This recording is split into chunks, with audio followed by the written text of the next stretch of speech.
отметим День народного единства.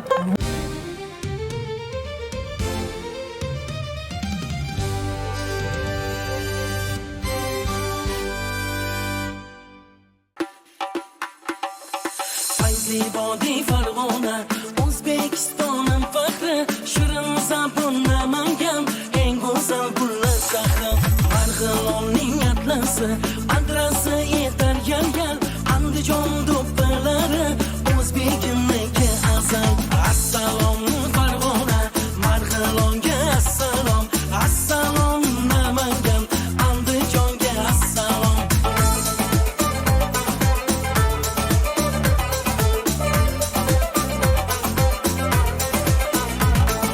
Asaka mashinasin ko'rib havasi kelar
Assalom Samarqand Buxoroga assalom Assalom Navoiy Zarafshonga assalom Assalom Xorazm Xivasiga assalom Assalom Shahrisabz Termizimga assalom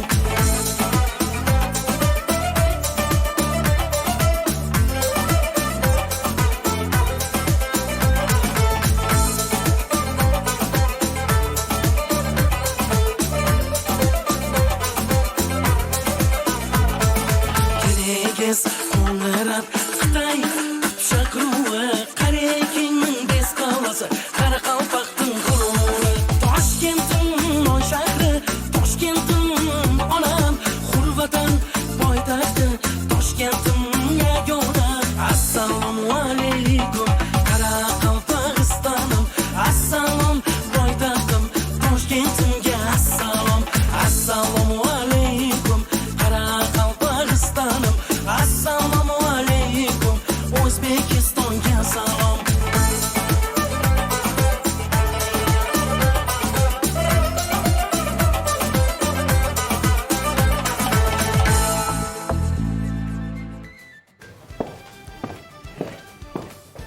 И мы продолжаем наш телемарафон, и тема нашего следующего блока – дружба.